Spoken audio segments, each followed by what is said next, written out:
네이버 블로그 운영하실 때 노출 잘 되는 해시태그가 어떤 건지에 대해서 알려드리겠습니다. 일단 제 소개를 좀 간단히 하자면 저는 2020년 초반부터 네이버 블로그를 운영하고 있고요. 그리고 우리가 흔히 말하는 일방이라고 합니다. 일일 방문자가 한 2,000명에서 어느 때는 뭐 3,000명까지 그렇게 사이에 맴돌고 있습니다. 이제 그러면은 거두절미하고 바로 본론으로 들어가겠습니다. 제가 지금 말씀드리는 거는 블로그 위주로 말씀드릴 거고요. 이거를 설명하기 앞서서 우선 대형 키워드와 중형 키워드 그리고 소형 키워드가 어떤 건지 간단하게 꼭 알아야 된다고 저는 생각이 됩니다. 우선은 대형 키워드가 어떤 거냐면은 우리가 일반적으로 맛집을 검색하실 때 예를 들어서 성동구에서 검색을 한다고 가정하겠습니다. 일반적으로 중형 키워드를 하면은 제가 생각하고 제가 경험했을 때는 성동구 맛집 혹은 왕십리 맛집 요 정도가 되겠습니다. 이게 무슨 말이냐면 저희가 일반적으로 맛집을 검색할 때 그 지역명 플러스 맛집을 검색하지 서울 맛집, 서울 가볼 만한 곳 이런 식으로 검색을 하지 않습니다. 그러면은 대형 키워드는 아까 방금 말씀드린 것처럼 서울 맛집, 서울 가볼 만한 곳이고 여기서 소형 키워드는 상호명과 그리고 메뉴를 검색한 요 정도가 되겠습니다. 그러면 여기서 이제 한 가지 더 말씀드릴 수 있는 게 소형 키워드는 블로그가 아직 활성화되지 않는 한 일일 방문자가 1,000명 미만 혹은 500명 정도도 채 안 되는 그 정도의 블로그가 소형 키워드를 사용하는 게 대다수고요. 그리고 중형 키워드는 저처럼 1,000명 이상 혹은 2,000명 이상 아니면 3,000, 4,000 정도로 저는 생각을 하거든요. 그 정도의 블로그를 가지고 운영하고 계시는 분들은 중형 키워드를 사용하는 게 맞습니다. 혹은 대형 키워드라고 해서 서울 맛집이라고 검색하면은 그 블로그의 힘이 정말 강하기 때문에 서울 맛집 치면은 상위 노출이 정말 잘 되는 거거든요. 그래서 10,000명 이상, 최소한 10,000명 이상이 되시는 분들은 서울 맛집 이런 키워드를 좀 많이 사용하시는 게 좋은데, 그래서 제가 이거를 말씀드린 겁니다.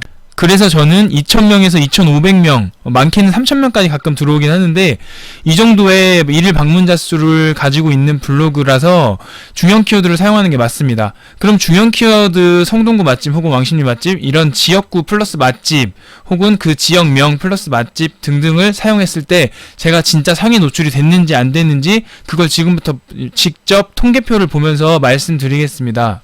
그러면 우선 어떤 글이 제가 상위 노출 최근에 됐는지부터 한번 봐보겠습니다.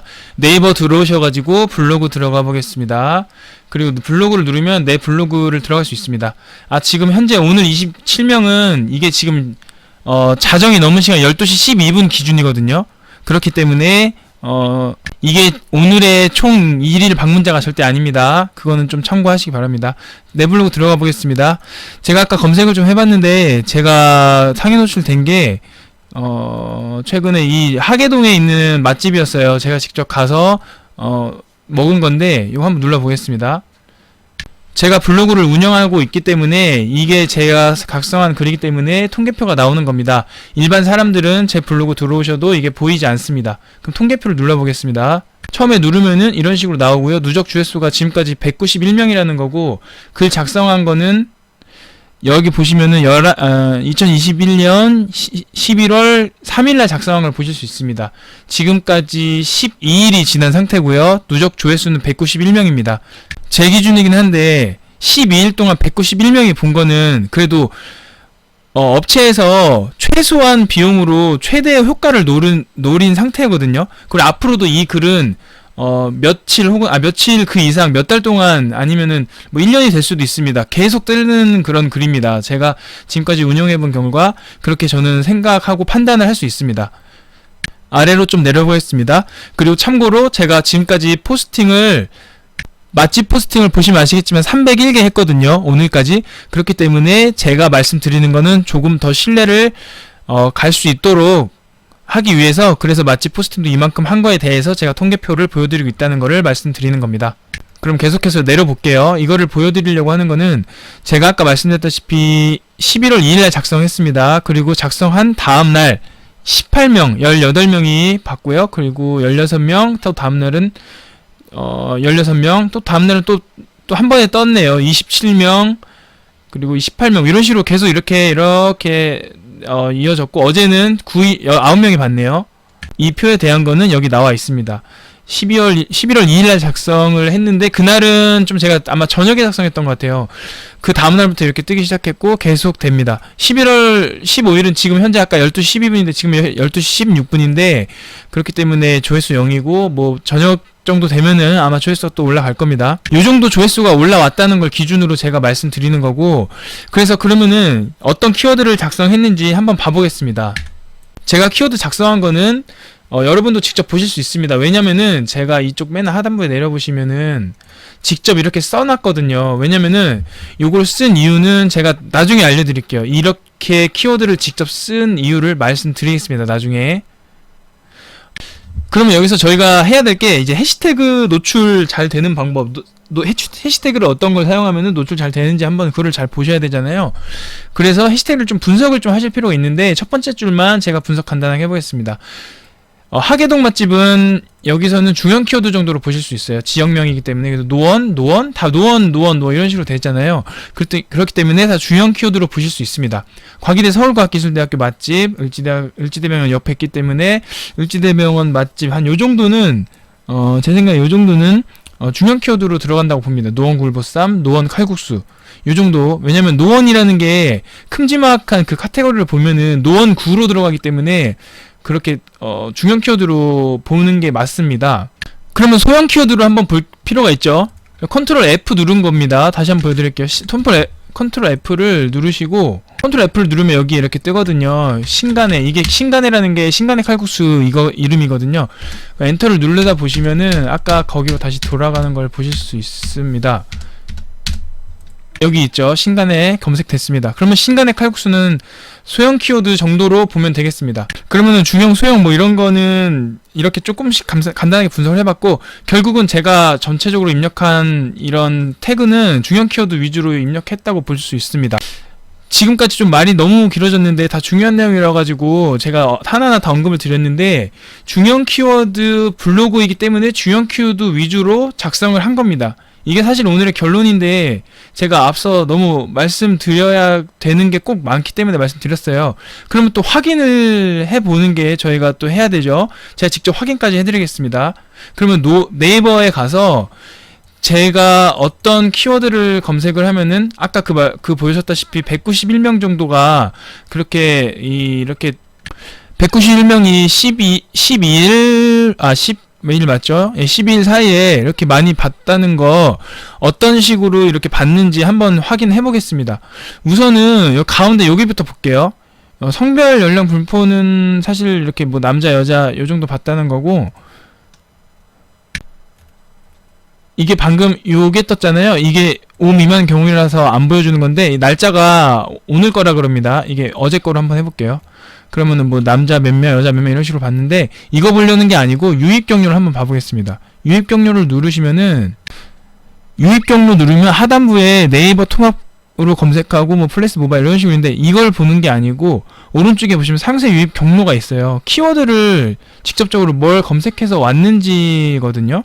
그럼 여기 보시면 아시겠지만 노원 다 노원구라고 제가 직접 치진 않았지만 노원이라는 게 많잖아요. 이게 큰 카테고리로 봤을 때 이 신간의 식당은 노원에 있는 굴보쌈, 노원에 있는 칼국수 뭐가 맛있는지, 노원의 굴보쌈 이런 식으로 이게 제일 많이 검색했다는 거거든요. 그러면 이걸 직접 검색을 제가 해보겠습니다. 네이버로 가시고 여기서 직접 검색해 볼게요.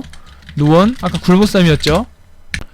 이게 네이버 메인에서 노원 불곱산 지금 현재 21년 11월 15일 자정시간 좀 넘은 시간쯤에 검색한 겁니다. 아래로 좀 내려보시면은 이게 제 블로그거든요. 뷰 상위 노출에 지금 뜨는 걸 볼 수 있습니다. 노원 굴보쌈이란 키워드를 이용해서 검색했을 때 제 블로그가 제가 포스팅한 게 상위 노출되는 걸 볼 수 있습니다. 그럼 굴보쌈이 진짜 들어갔느냐? 굴보쌈 들어갔습니다. 굴보쌈. 근데 여기서 제가 이제 중형 키워드 위주로 검색을 했을 때 이렇게 상위 노출이 된다라고 말씀드렸는데, 제가 컨트롤 F 누르고 굴보쌈 검색했을 때 한 가지 또 이렇게 보셨을 때 이렇게 굴보쌈 들어간 걸 볼 수 있어요. 그럼 이 말은 어떤 말인지 다시 한번 또 마지막으로 정리해서 영상 마무리하겠습니다. 그러면은 굴보쌈이라고 방금 검색했잖아요. 다시 검색해 보겠습니다. 굴보쌈 엔터를 계속 눌러볼게요. 그럼 이 글에 굴보쌈이라는 말이 엄청 많이 들어간 겁니다. 굴보쌈 많이 들어갔어요. 이 말은 좀 눈치채신 분은 눈치채셨을 텐데, 포스팅할 때 굴보쌈이라는 말을 계속 넣어야 됩니다. 굴보쌈이 실질적으로 여기 있는 메뉴기도 하니까. 근데 제가 한 가지 또 말씀드리면, 저는 굴보쌈으로 이게 상위 노출 된다고 저는 생각을 못 했거든요. 그냥 굴보쌈을 먹었기 때문에 이렇게 막 한 건데, 생각보다 굴보쌈이 인기 키워드로 이렇게 정해진 것 같아요. 그렇기 때문에 해시태그에도 이런 식으로 넣는 게 중요하지만, 이 글에도 중간중간 굴보쌈 주문했고요, 굴보쌈 마시는지 제가 인위적으로 넣은 것도 사실 있는데, 어쩌다 보니까 이렇게 들어간 것도 사실 좀 얻어 걸렸다고 하죠. 그런 것도 좀 있습니다. 어쨌든 굴보쌈 들어간 게 있고, 그리고 여기서 한 가지 제일 중요한 게 또 있어요. 이게 제목이거든요. 칼국수, 신간의 칼국수에서 굴보쌈 들깨칼국수가 있잖아요. 굴보쌈 여기도 넣으셔야 되고요. 그리고 여기 내용에도 넣으셔야 됩니다. 내용은 어차피 이미 많이 들어간 거 우리 확인했고요. 그럼 총 여기서 세 가지를 또 맞히는 게 또 있습니다. 방금 말씀드렸다시피 제목에도 넣으셔야 되고, 여기 내용에도 굴보쌈 넣으셔야 되고, 해시태그에도 넣으셔야 됩니다.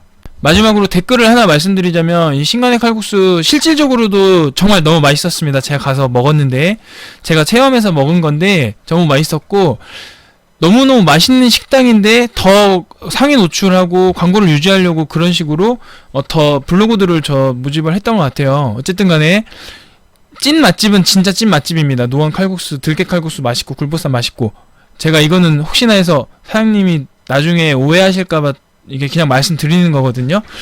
그래서 지금 제가 체험단으로 갔고, 그래서 이걸 또 받았고, 그래서 결국은 이렇게 다 좋은 경험을 다 하고 있다라는 거를 말씀드리려고 합니다.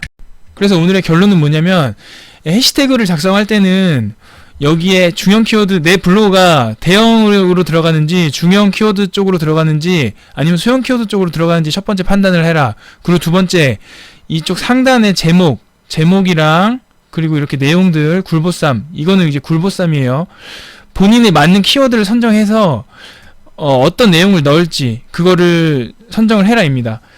사실 상위 노출하는 거는 이것뿐만 아니라 정말 많은 방법이 있는데, 일단은 이번 영상은 해시태그 관련해가지고 해시태그를 어떻게 넣는 게 좋은지를 다룬 영상이기 때문에, 나머지 상위 노출하는 것에 대해서는 다음 영상에서 차후에 다시 다루도록 하겠습니다. 이상입니다. 영상이 유익하셨다면 구독과 좋아요 눌러주세요. 감사합니다.